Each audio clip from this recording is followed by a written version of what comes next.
Ahora sí la veo. Buenas tardes, Patricia Buenas Totorica. tardes. ¿Cómo estás? ¿Cómo están? ¿Cómo están Pero todos y ¿cómo va todas? todo? ¿Eh?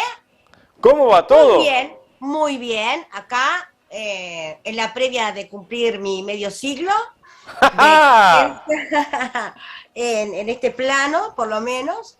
Así que, bueno, muy feliz, porque yo creo que cumplir años es muy importante, porque implica básicamente que seguís viva, vivo, y hacia ese lugar, ¿no? Me parece que hay que ir. Lo celebro, siempre lo celebro. Nunca me pareció una carga la edad, sino al contrario, me parece que es, es eso, ¿no? Es celebrar que estamos vivos y vivas. No, yo he cumplido años y cuando tuve alguna carga me saqué el pelo y quedé descargado. No, pero a veces en esto de la sociedad también, ¿no? Que tiene que ver con cómo son los modelos, ¿no? Esto de Sí, envejecer en claro. nuestra sociedad es una carga, se siente como una cuestión eh, tremenda, angustiosa, angustiante, por lo que también es el significado que le damos a la vejez y a ser viejo o vieja, ¿no? Improductivo, inactivo, No. o inactiva, entonces hay una carga a cumplir años, ¿no? La gente empieza a sacarse los años, a ponerse tinta, a hacerse cirugías, a mí me parece sumamente respetable. Lo que sí me parece que es muy bueno poder aceptar los cambios que se producen en nuestro cuerpo a medida que la edad, que pasa el tiempo, ¿no? Porque nos hablan de, bueno, de un proceso, porque la vida es eso, es un proceso. Si permaneciéramos iguales durante todo el tiempo, sería como, bueno, como bastante ridículo, ¿no? Y Porque tiene bastante que ver con aburrido. eso, con el proceso. Y aburrido además. Y además, lo que sí es social y podemos cambiar, es esto de qué puede y qué no puede hacer, hasta qué edad, ¿no?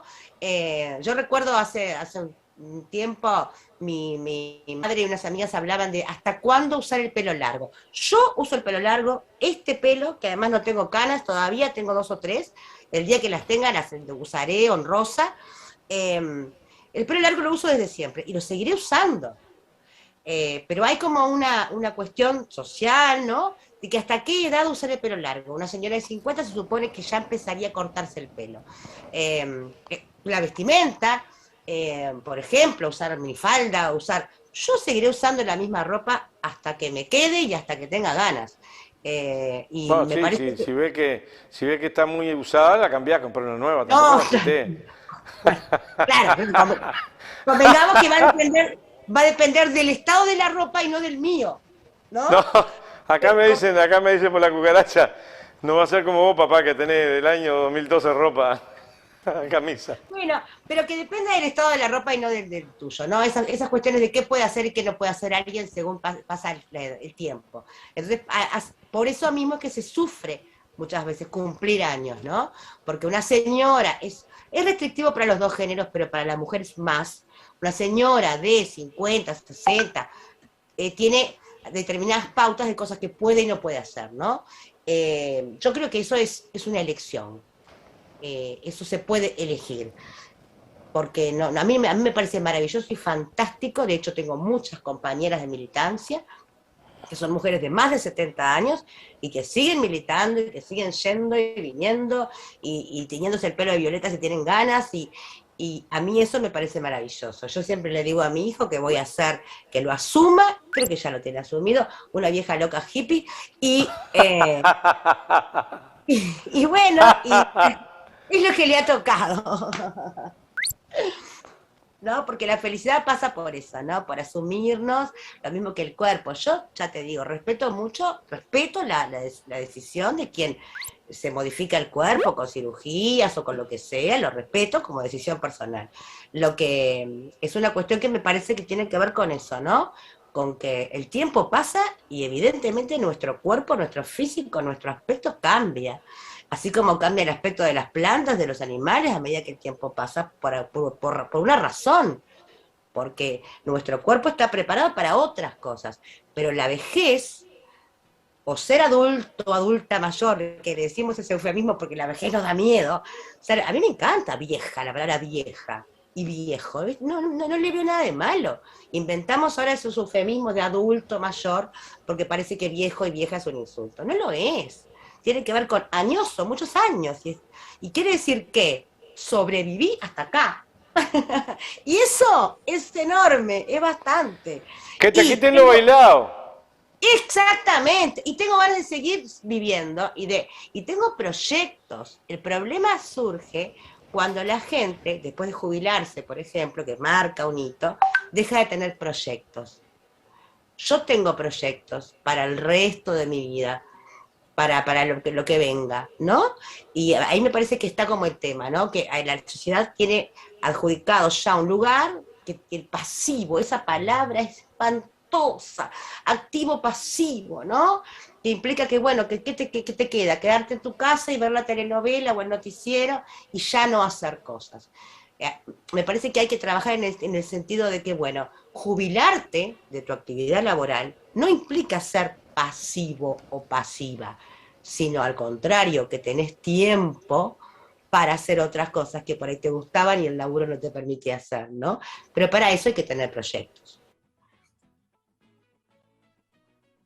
Siempre. Siempre. El proyecto es un modo de vida y es un desafío permanente y es un despertarse e iniciar permanentemente algo nuevo. Y tener un destino, decir, en mi opinión, tener un destino que llegás hasta acá y decís, bueno, después parás de decir, ¿lo hice o no lo hice? Y ya me proyecto algo más. Es como el camino que está a mi espalda. Y es sentirse vivo o viva. Yo, por ejemplo, bueno, yo soy una persona muy activa y me gusta hacer muchas cosas. Nunca me ha pasado en la vida que me aburra. Al contrario, me gusta todo casi. Y no me ha dado la vida, por ejemplo, para estudiar todo lo que hubiera querido estudiar o para explorar todo lo que hubiera querido hasta ahora. Pero lo puedo hacer, yo no tengo ningún problema en empezar una carrera que me guste ahora, o explorar algún área del conocimiento o alguna cuestión. Y eso me parece que la vida es eso, ¿no? Y me da como a veces me da como mucha pena, angustia, o esto, ¿no? Cómo nuestra sociedad pone a los pasivos, a quien se jubila, a los viejos y viejas en ese lugar, que tiene una razón bastante, no muy inocente. ¿Cuál es la razón? Ya no son productivos para el sistema económico, ¿no? Porque no trabajan, no producen. Entonces, ¿qué hacemos? Los ponemos ahí en un lugar de, bueno, de eso, de pasivo, ¿no? Ya está, ya se terminó. ¿Y qué pasa? Genera, por ejemplo, muchísimas depresiones, pero evidentemente, si a vos la sociedad te está diciendo que sos pasivo, que ya no servís evidentemente te vas a deprimir. Si no has trabajado bueno, en que es otra etapa de la vida y que tiene otras cosas para hacer. Y algunas iguales a las que se hacían. Hay todo un tema con, por ejemplo, en la sexualidad de los adultos mayores, viejos, viejas. Hay un mito social de que no hay sexo. Eso es un mito. La gente puede tener sexo hasta que tenga ganas, y tiene ganas hasta que se las permita. Que pueden ser los 90, los 100, porque lo que cambia es la forma del sexo, no el deseo. Y tampoco el deseo del amor y de tener contacto con otro ser humano. Lo que cambia es la forma, así como cambia la forma del sexo a los 15, que el sexo a los 20, que el sexo a los 40. Pero no significa que no tengan sexo. Ese es un mito, ¿no? Pasivo, no tiene sexo, no hace, no produce. Esos mitos hay que irlos derrotando, porque además cada vez vivimos más los seres humanos.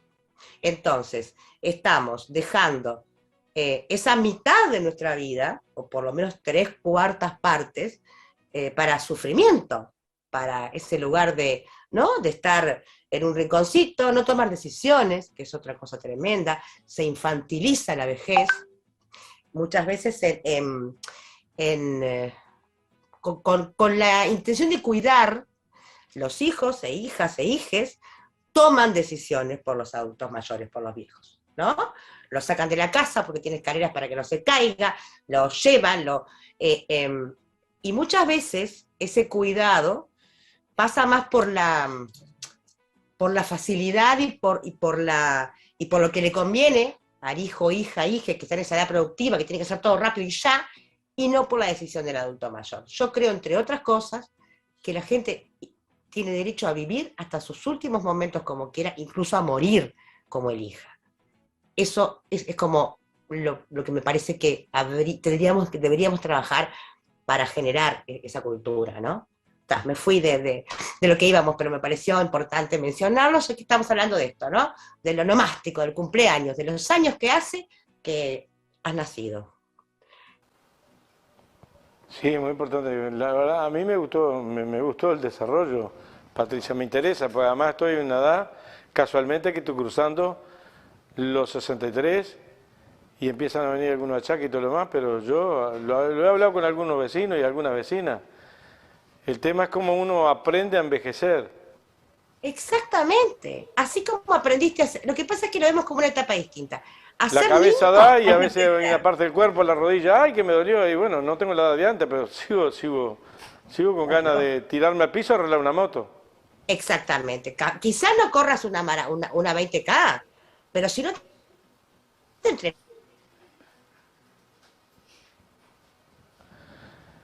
Quizás nos corre una 20K y se nos trancó. ¿De aquella de Patricia? de muchos años que Se nos trancó el internet, quizás nos corre a los 20K y ahí se nos trancó.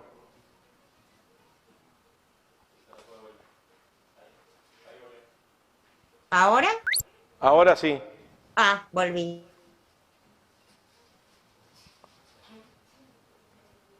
Está teniendo problemas ella en A lo que voy, a lo que voy es a que tenemos una sociedad con ese modelo de, que sé que se muestra en la tele, ¿no? En los comerciales.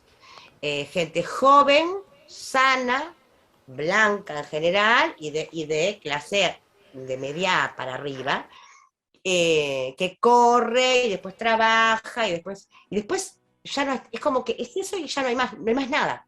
Y no, hay mucho más. Hay muchísimo más.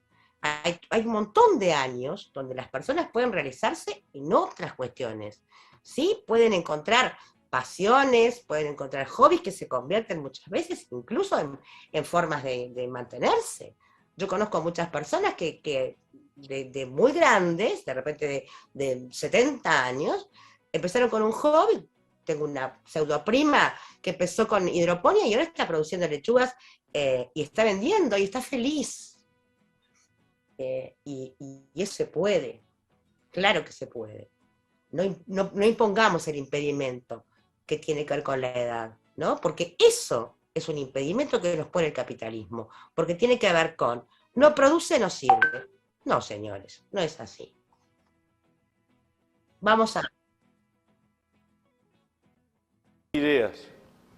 Pero aunque no, exactamente, pero aunque no se trate de producir, se trata de relacionarse con otros y otras, de generar vínculos, de generar, incluso de aportar con la experiencia.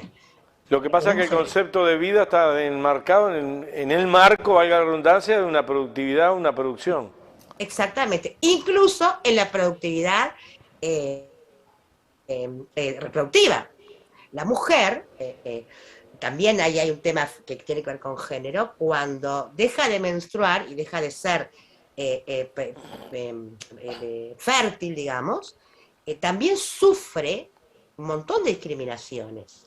¿Sí? Hay todos mitos relacionados a que la pérdida de la capacidad reproductiva está relacionada a la pérdida del deseo sexual, por ejemplo. Y no es verdad. No es verdad. ¿No? Entonces, esto de que tengamos una vida organizada según la producción y según lo que le sirva al sistema, bueno, hay que ponerlo en tela de juicio y hay que empezar a cambiarlo. Mirá, quedé de boca abierta.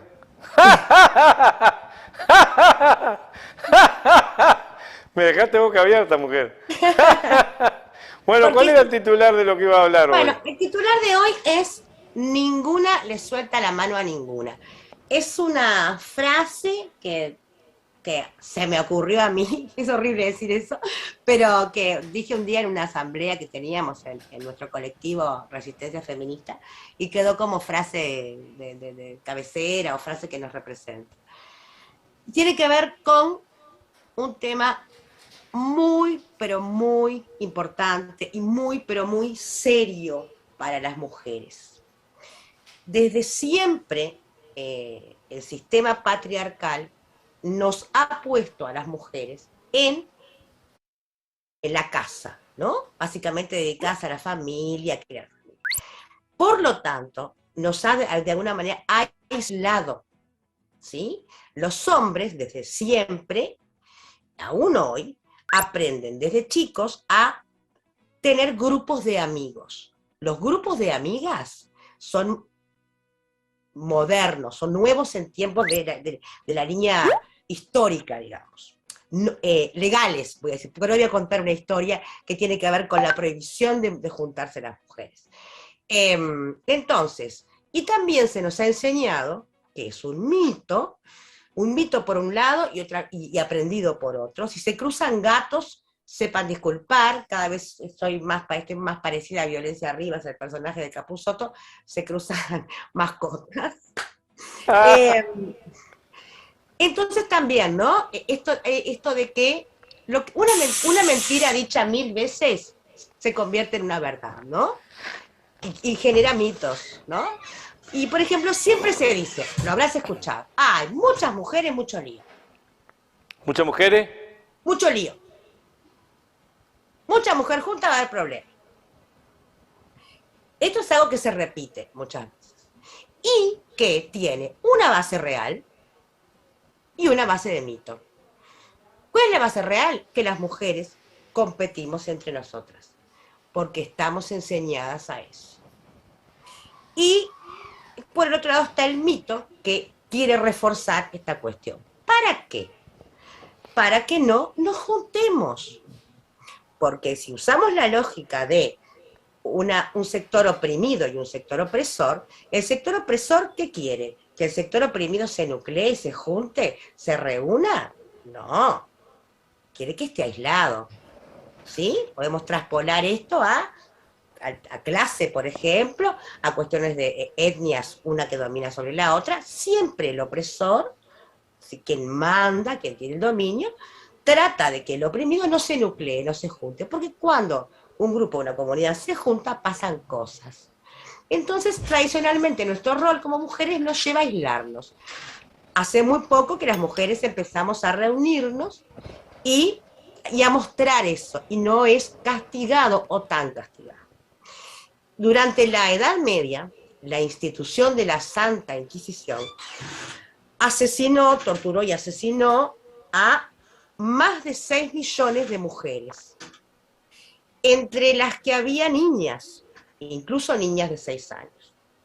Además de ser esto una barbaridad, una aberración tremenda, uno de los lugares en Europa donde sucedió más fue en Euskadi, el País Vasco.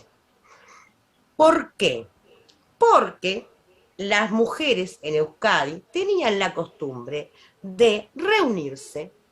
Se reunían a la noche en los bosques, en el campo. ¿Por qué a la noche? Porque, bueno, habían terminado con sus tareas domésticas. Y formaban los famosos aquelarres, que son un término puesto por la Inquisición, que significa comunidad con el demonio. Pero en realidad lo que eran reuniones de mujeres que se juntaban a charlar, a contarse cosas, a ser amigas, a tener sociabilidad entre ellas, y a otra cosa que también muy condenada. Utilizaban una sustancia alucinógena que se produce con la beladona, que es una planta de la que surge el primer tipo de anestesia, es una raíz que combinada con otras plantas se hace un ungüento, y ese ungüento, si se pasa por las mucosas del cuerpo, que son las que tienen más terminales nerviosas, genera alucinaciones. Entonces, la Santa Inquisición quemó y llevó a juicio y quemó muchísimas mujeres vascas, entre otras, pero las vascas fueron bastantes, porque tenían esa costumbre. ¿Por qué? Uno, porque cometían el delito de reunirse sin hombres. Y dos, porque utilizaban sustancias alucinógenas que asociaban al demonio. La famosa imagen que tenemos de la bruja, ¿cuál es? Es de una mujer con una nariz grande, ¿no? ¿Cómo se llama? Un lunar con pelos y subida a una escoba y volando, ¿no? Una suegra que a uno no le cae bien. Bueno, ponele. El viaje no es un viaje real, es un viaje de alucinación. ¿Y qué tiene que ver aquí la escoba? Como decíamos, esta mezcla con la veladona se debía frotar en las mucosas. Entonces, las mujeres se frotaban esta sustancia en las mucosas, que son las que más tienen terminales nerviosas del cuerpo, en las mucosas de la vagina, con la fricción de un palo de escoba. Entonces, esa imagen de la bruja, de la mujer sobre la escoba volando, es la interpretación de cómo se practicaba el consumo de ese alucinógeno. El viaje era un viaje astral, digamos, de alucinógenos, no era real. Y la escoba servía para practicar el ritual de utilizar esa sustancia alucinógena como han utilizado todas las culturas del mundo durante toda la historia. No hay una cultura, ni una civilización, ni una comunidad que no haya utilizado de alguna manera sustancias alucinógenas. Entonces era uno de los motivos por el cual estas mujeres eran castigadas, acusadas de brujería y bueno, básicamente torturadas y quemadas, ¿no? Pues volvemos.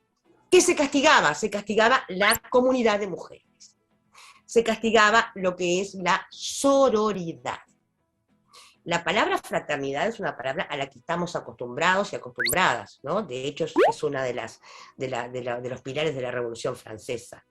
Fraternidad significa hermandad entre hombres. Viene de fratello, que es hermano. Ahí no estamos las mujeres. Sororidad significa hermandad entre mujeres, que viene de sorella, que es hermana. Entonces, el ninguna le suelta la mano a ninguna refiere a eso. Refiere a que las mujeres tenemos que empezar a reunirnos, generar cuestiones comunitarias entre nosotros. No quiere decir dejar a los hombres excluidos, ¿eh? Nunca quiere decir eso. Quiere decir, así como los muchachos se juntan a tomar unos whisky y hacer un asado, nosotras tenemos que empezar con la práctica de tener comunidad entre nosotras, que nos hace mucho bien y que nos refuerza nuestra identidad femenina y que nos va a hacer, en vez de competir entre nosotras, y hay que vestido se puso y hay que cosas, poder apoyarnos, generar redes y generar esto. Ninguna le suelta la mano a ninguna. Generar lo que no se ha generado a lo largo de la historia, la sororidad, que los hombres sí han generado, la fraternidad. En la guerra, en los partidos de los deportes, nosotras necesitamos generarla. Sí. Muy importante. ¿Está abierto el micrófono? Muy importante, la verdad que me atrapó la columna del día de hoy, Totorica. Es muy importante. Me dejó varias aseveraciones mías de visualización que tenía sobre algunos aspectos de lo que has tratado y otras incógnitas, decir, ¿por qué no la vi antes? ¿Algún punto? No, se ha visto, o sea, las mujeres lo han sufrido. No, yo ¿por qué no lo vi antes? Ah, bueno, pero... Estoy hablando de título personal, de lo que he aprendido en la columna de hoy. Algunas cosas las solidifiqué diciendo yo pensaba esto, y en otras dije, pucha, esto como no lo había visto este punto de vista, esta arista. A eso me refiero. Bueno, me alegro. Estoy dando mi punto de vista sobre la columna. Eso me hace muy feliz. A mí lo que me hace feliz es eso, ¿no? Dejar esa semillita de duda o de dejar eso, por lo menos ponerlo sobre la mesa, ¿no? Y poder discutirlo y ponerlo y ver y poder trabajar sobre eso. Podemos no estar de acuerdo, pero hay una cosa que se dice, que me dijo a mí una profesora, Susana Rostañol, que te nombro porque te adoro, hace muchos años, cuando yo empecé antropología, no voy a decir cuántos, 30, y dijo, una vez que te pones los lentes de género, todo cambia. ¿Qué quiere decir eso? Que una vez que empezás a ver el mundo y la sociedad tomando en cuenta las diferencias que hay entre los géneros, pasa eso. ¿Y cómo yo no me di cuenta de esto? Así que esa es una de las intenciones de esta columna y me alegro mucho haberlo logrado, por lo menos contigo. Bueno, muchas gracias. ¿Y qué tenemos para comer en el cumpleaños? Y nos vamos. El cumpleaños va a ser un cumpleaños muy sui generis, porque la idea es un compañero, un amigo, me hace la torta y el resto es un lugar que tiene una barra, así que quien quiera comer, yo les puse, vayan cenados o quien quiera comer o tomar algo, se autogestiona. Está bien, está bien. Es una forma de hacerlo, de poder hacerlo y no tener que gastar demasiado dinero y además de poder juntar más gente. El viernes igual nos vemos, si no podés estar, ya veo que no vas a poder estar presencialmente, lo hacemos virtualmente por lo menos. Sí, por supuesto. Sí, sí, sí, encantada, encantadísima. Claro que sí. Nos reencontramos el viernes. ¿Cómo no? Un abrazo. Feliz cumple. Gracias. Vamos arriba, si tenemos a Pablo Anzalone, vamos a una tanda y ya se viene Pablo Anzalone.